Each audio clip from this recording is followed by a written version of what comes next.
बिस्मिल्लाहिर्रहमानिर्रहीम। आपके सबक में जो कसीदा है उसका नाम है शहर आशूब, जो मिर्जा मोहम्मद रफी सोदा ने लिखा है। इससे पहले कि हम उस सबक पर जाएं तो हमारे लिए जरूरी है कि हम कसीदा जो उर्दू अदब की एक सनत है इसके बारे में कुछ मालूमात हासिल करें। कसीदा का तारुफ और इर्तिका यही आज आपका मौजू है। कसीदा का लुग़वी माना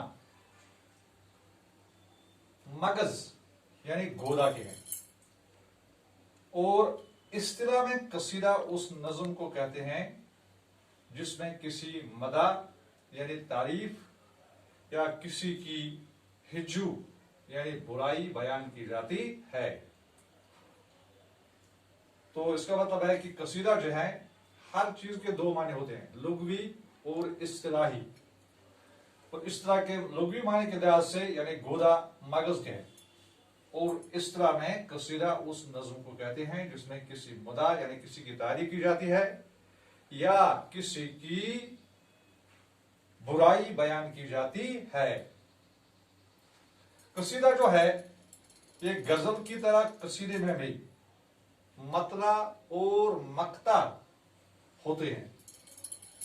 इसलिए जो कसीदा है इसके पहले दो शार जो होते हैं वो हम काफिया होते हैं, लेकिन कसीदे में कुछ चीजें गजल से मुख्तलिफ होती हैं।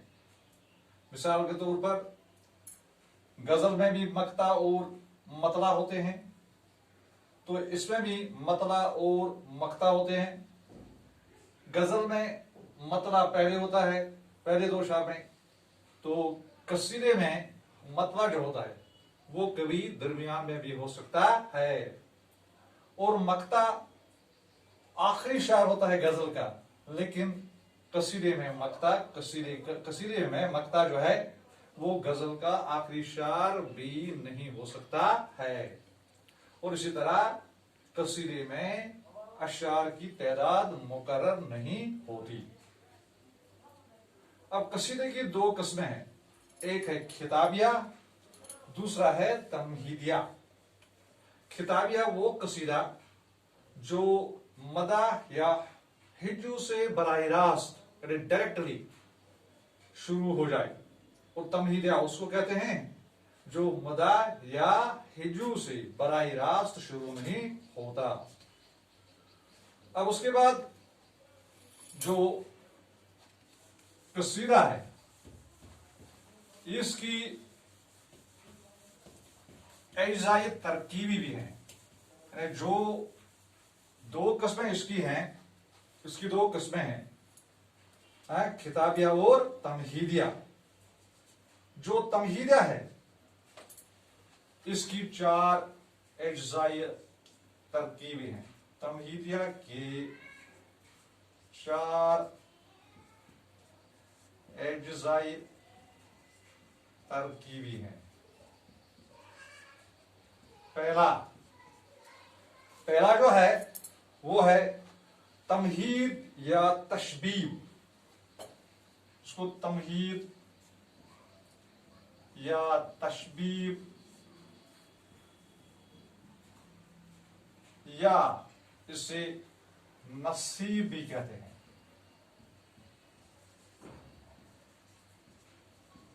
ये पहला एजाए तरकीबी है। और इसमें क्या होता है, इसमें शायर जो है वो असली मौजू से पहले कुछ अशार बतौर तमहीद देता है, यानी इंट्रोडक्शन के तौर पर वो इसको इस्तेमाल करता है। दूसरा जो है वो है गुरेज।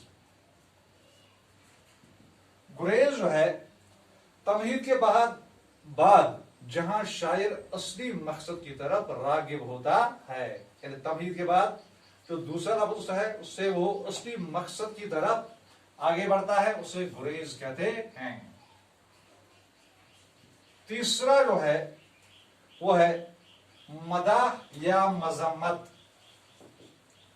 मदा या मजम्मत, यानी जिसको हम कहते हैं मदा या हिजू, ये जो है ये कसीदे का असली मौजू है, असली मौजू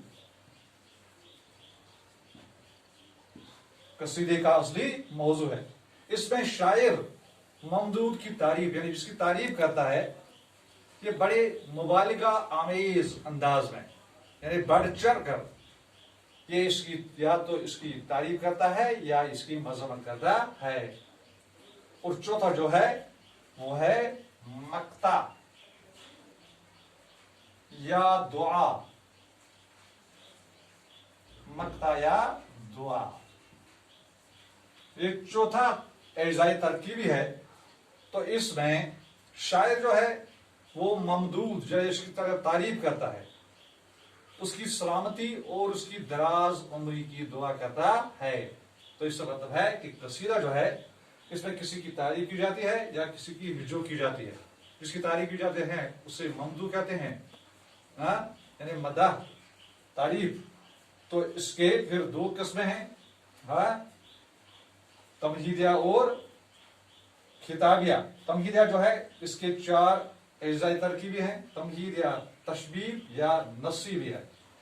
तो इसमें शायर असली मौजू से पहले कुछ अशार जो है बतौर तमहीद कहता है, और गुरेज उसे मतलब है तमहीद के बाद जहां शायर असली मकसद की तरफ रागिब होता है। और मदा या मजम्मत ये इस तमहीद, इस कसीदे का असली मौजू होता है। इसमें शायर ममदू की तारीफ जो है बड़े मुबालिगा अंदाज में, यानी बढ़ चढ़ कर पेश करता है या इसकी मजम्मत करता है। और तीसरा जो है वो है मदा या मजम्मत, मदा मजम्मत यही है। और चौथा जो है मक्ता या दुआ, इसमें ममदूद की जो तारीफ है कसीदा को, ये इसकी सलामती और दराज उम्र की दुआ करता है। अब इसका इर्तिका कैसे हुआ है, यानी इसकी डेवलपमेंट कैसे हुई है। कहते हैं कि उर्दू कसीदा निगारी में जो सौदा है मिर्जा मोहम्मद रफी सौदा, इर्तिका के लिहाज से ये इसको एक मुमताज हैसियत हासिल है। इनके बाद भी जो जिसका नंबर आता है, जिसने कसीदा में बुलंद मर्तबा शायर कसीदा गो शायर की का मुकाम रखता है, वो है मोहम्मद इब्राहिम ज़ोक। इनके अलावा इंशा, रासिक, मोमिन और गालिब ने भी कसीदे लिखे हैं। गालिब ने सिर्फ 4 कसीदे लिखे हैं, सिर्फ 4 कसीदे लिखे हैं। ये था कसीदे का तारुफ और इसका इर्तिका। यानी इससे मालूम हुआ कि कसीदा जो है इसमें मिर्जा मोहम्मद रफी सौदा जो है वो एक आला मुकाम रखता है। उनके बाद मोहम्मद इब्राहिम ज़ोक जो है वो भी इसमें एक मुमताज शायर माने जाते हैं।